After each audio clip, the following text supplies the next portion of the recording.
কাগজে কলমে আসরের সবচেয়ে শক্তিশালী দল রংপুর রাইডার্স। মাঠের ক্রিকেটেও সেই শক্তির জায়গা ধরে রাখল রংপুর।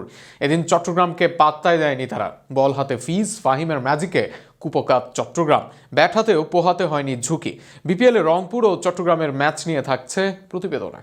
ভাঙাচোরা দল নিয়েও শুরুর ম্যাচে নোয়াখালীকে বড় ব্যবধানে হারিয়ে দেয় চট্টগ্রাম রয়্যালস। এরপর একে একে অনেক বিদেশি ভেড়ায় তারা, যদিও এখনো আসেননি অনেকে। তবে আগের ম্যাচের চেয়ে এ ম্যাচে বাড়বে বিদেশিদের সংখ্যা। দলে যোগ দেন উইকেটরক্ষক ব্যাটসম্যান অ্যাডাম রশিংটন। এতে অবশ্য কাজের কাজ হয়নি চট্টগ্রামের, উল্টো এবার অল্প রানের লজ্জা পোহাতে হয় তাদের। চট্টগ্রামের 1 কোটি টাকার নাইম শেখ এদিন জ্বলে ওঠেন, কিন্তু তার সাথে পারফর্ম করতে পারেননি আর কোনো ক্রিকেটার। ওপেনিংয়ে নেমে 20 বলে 39 রান করেন নাইম, যে কারণে শুরুর 5 ওভারে 45 রান করে চট্টগ্রাম, যার 39 করেন নাইম। তবে ফিজের বলে এই ওপেনার বোল্ড হলে থেমে যায় রানের গতি।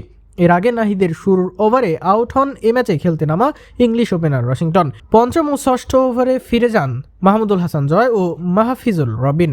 আলিসাল ইসলামের স্পিনে কাটা পড়েন জয়, ফিরে যান রান করার আগেই। 6 বলে 1 রান করে মাহফিজুল রবিন, তাকে দিয়েই উইকেট শিকারের কাজ শুরু করেন পাকিস্তানি পেসার ফাহিম আশরাফ। এরপর একে একে ফাহিমের হাতে কাটা পড়েন মাসুদ গুরবাজ, শেখ মাহিদি, শরীফুল ইসলাম ও আবু হায়দার রনি। আগের ম্যাচে 80+ করা মির্জা তাহির বেগকে 20 রানে ফেরান মুস্তাফিজুর রহমান। নাইম শেখ সারা এদিন সবাই ব্যাটিং করেন 100 এর কম স্ট্রাইক রেটে, আর তাতে অল্প রানেই থামে চট্টগ্রামের ইনিংস। 17.5 ওভার খেলে 102 রানে অল আউট হয় চট্টগ্রাম দলটি। জবাব দিতে নেমে ইংলিশ ডেভিড মালান ও বাংলাদেশের লিটন দাসের ব্যাটিংয়ে এগিয়ে যায় রংপুর রাইডার্স। দুই ওপেনার শুরু থেকেই রান রেটের চেয়ে দ্রুত গতিতে রান তুলছিলেন। মালান শুরুতে ধীরে খেললেও পরে সেটাকে পুষিয়ে দেন। অপরদিকে লিটন শুরু থেকেই বাউন্ডারি নির্ভর আগ্রাসী ব্যাটিং করে। এই দুজনের ইনিংসে সাবলীলভাবেই লক্ষ্যের দিকে এগিয়ে যায় রংপুর রাইডার্স। আগের দিন নোয়াখালীকে অল্প রানে গুটিয়ে দিলেও এদিন রংপুরের ব্যাটসম্যানদের তেমন কোনো পরীক্ষায় ফেলতে পারেনি চট্টগ্রাম দল, আর তাতেই অনেক ওভার ও উইকেট হাতে রেখেই সহজ জয় পায় রংপুর দল।